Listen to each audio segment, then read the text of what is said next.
Morning, Akash. Such a pleasure being here with you. Congratulations on your Series B funding recently. Thank you. Thank you so much, and good to have you here also, Dr. Vishal. My pleasure. Thank you so much for inviting me to Zypp's office here. Amazing. Sure. So tell me a little bit more about Zypp Electric. How did the idea come along? Yeah. So frankly, while I was working in my companies, Airtel, Snapdeal, MobiKwik, right, I used to commute every day, right, and Snapdeal was really far.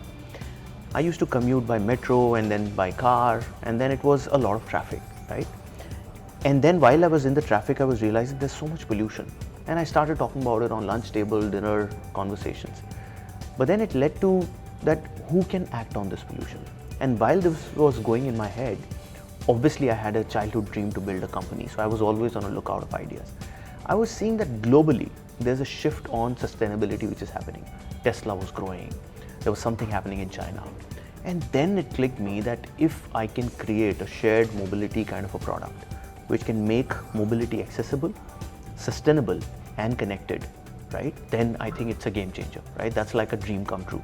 We will impact millions of people, it will solve the problem of pollution, and it is something that you will do daily, which is mobility. And that's when this thought came in my head, I could not sleep for 5 nights. I was just working on the business plan, research, and then it just started. So when was that moment where you kind of, in a sense, cut the umbilical cord and moved full time into entrepreneurship? So, while I was in Airtel, someone asked me that, hey Akash, what do you want to do in life? You seem to be hardworking. You're always slogging. What is your mission of life? What is your vision of life? And that gentleman asked me that, why don't you write the 100 things that you want to do in life, right? And then I sat down on one of these weekends. We started writing down, me and my wife, that what do we want in life? The one thing that emerged out was that I wanted to build a business. It's the first thing that I wrote. I want to build a startup. I want to employ people, right? So the seed germinated, and then I started living 2 lives. One life, working in my company. Second life, finding what I want to do. So I think in that conversation when I wrote that cord somewhere started rupturing, right? It got cut when the idea, which was so strong, that came in my head, which is sustainable mobility. That time I decided, and I started hiring people. I started building an app, and then 6 months, 3 months I left my job, 6 months we launched this business. And rest, they say, is obviously history. Which is building. Which is building at the moment. So tell us a little bit more about, this time Series B funding, and a little bit around, let's say, Gogoro, which has led this particular round. So tell us a little bit about it. Yeah, so frankly, we are a last mile delivery company, which is building EV as a service product, right? So we are enabling businesses like a Zomato or a Swiggy or an Amazon to get sustainable electric deliveries, which are stable. So now they don't have to hire the drivers. They don't have to worry about their KPIs. We handle it all for them. We give them full last mile delivery solution. The bike is ours, which is electric. We put a driver on it and we deliver goods for them, left, right, and center. We do people delivery, we do e-commerce, we do medicine, we do food, we do grocery, everything, right? So that is what we do, right? And the idea basically, kind of grew also because of COVID, right? Because COVID said that everyone wants a last mile delivery solution. And Zypp, while we were doing electric, businesses all were wanting electric, right? So that's how the seeds were sown. And while we were building this, we realized that this electric mobility can happen with a strong infrastructure play, right? Infrastructure of charging or swapping. In our kind of business, the driver is doing 150, 100, 200 kilometers also. And hence, that can only be done with swapping as a solution. Right. Gogoro is the largest swapping company. They're based out of Taiwan.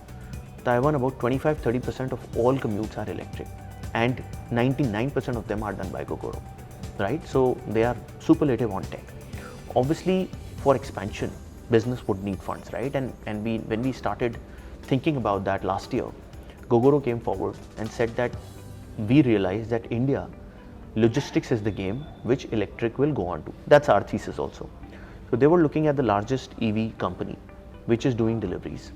And then it's like 1 + 1 becomes 11 kind of a journey. They said that if you're raising funds, we'd love to, be a part of it. And then somehow they became the lead investor. And then somehow we ended up raising a $25 million Series B this year. Lovely, lovely. Yeah. So we were talking earlier, and you spoke about the fact that you're at that growth stage right now. Yes. Can you share a little bit about your plans, if you're okay with that? Sure. See, yeah. So, I mean, in the last 2.5, 3 years, what we focused on is that we were very, very deeply focused on one market, Delhi NCR. Very deeply focused on one form factor, which is a scooter, which is electric. And we were also kind of focused on a few business segments only that we'll attack, right? And one thing that I've learned in the startup journey, if you're focused, then only you'll be able to get to the path. The product market fit that you talk about comes with focus. So we continue to focus. Now, with that focus, we realized that now Delhi NCR has 10,000 Zypps running, right? Which is good. And at the same time, all our businesses were saying that, hey, can you do this in Bangalore? Can you do this in Mumbai? Right? So when they were reaching out to us, we said that, wait, we will come there, but let us solve first market. Now that first market is done, and now that we started, expanding, that's when, funds will definitely add to the muscle, right?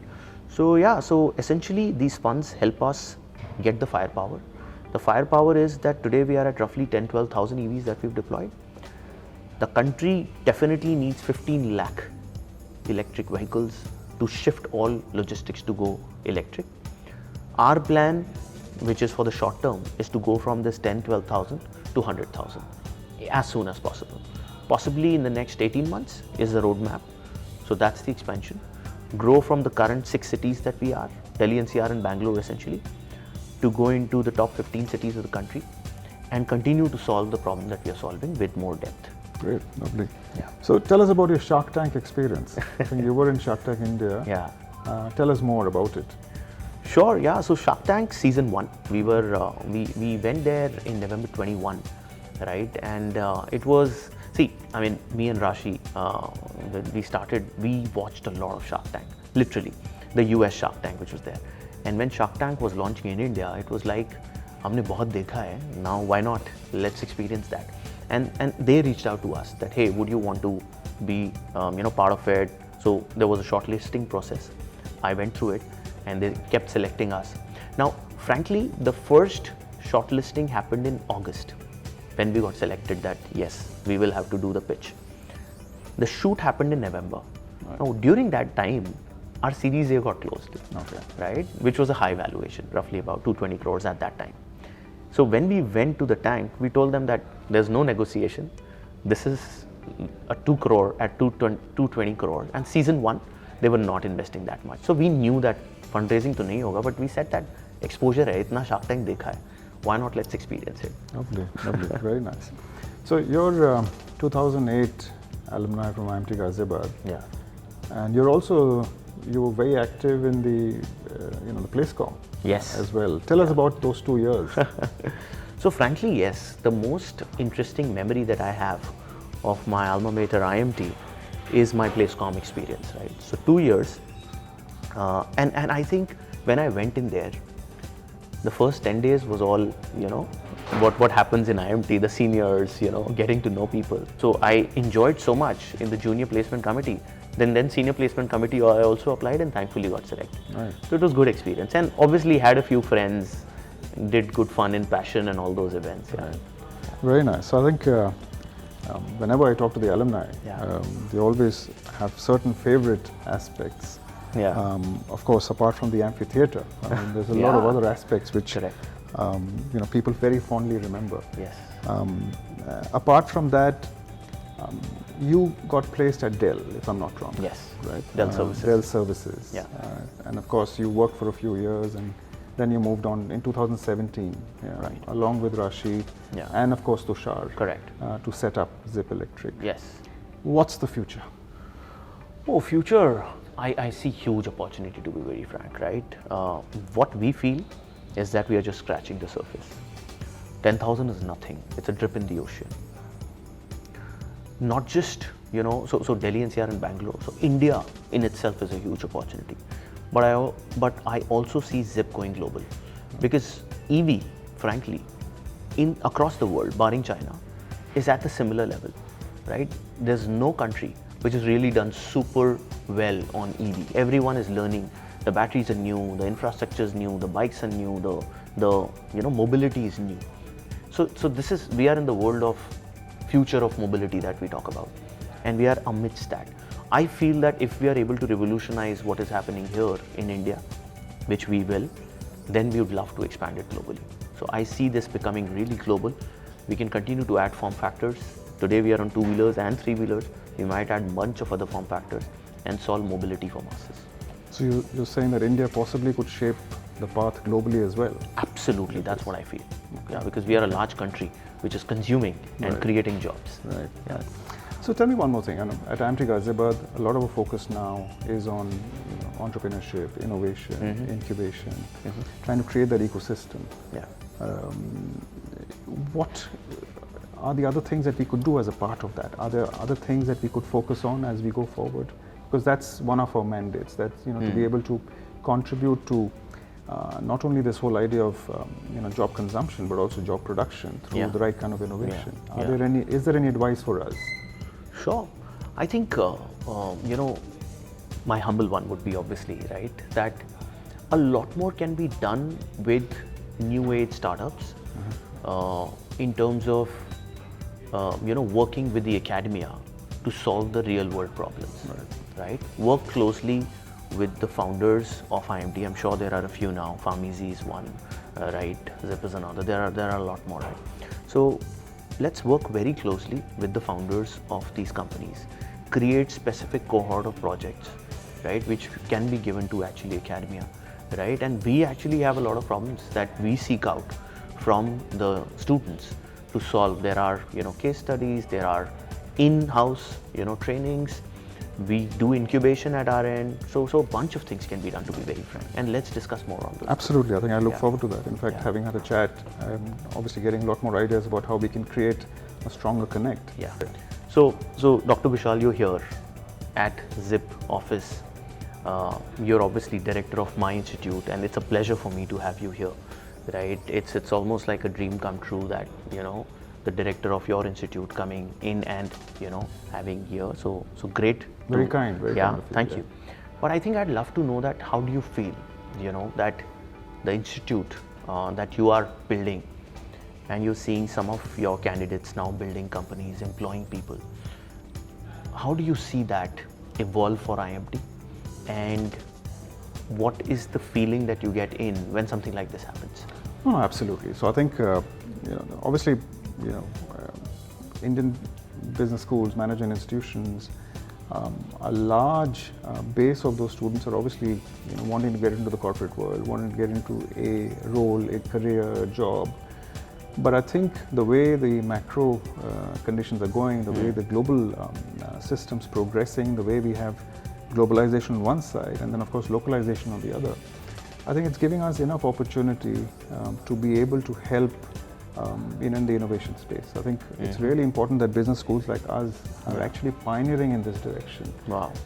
We have to have milestones to be able to ensure, okay, this year we're looking at 3% of our students wanting to set up something for themselves. Next year we'll look at possibly 5% and then maybe 8% and 10%. Nice. To be honest, a country like India already has a lot of huge base of self-employed individuals, right, for various reasons. Yeah.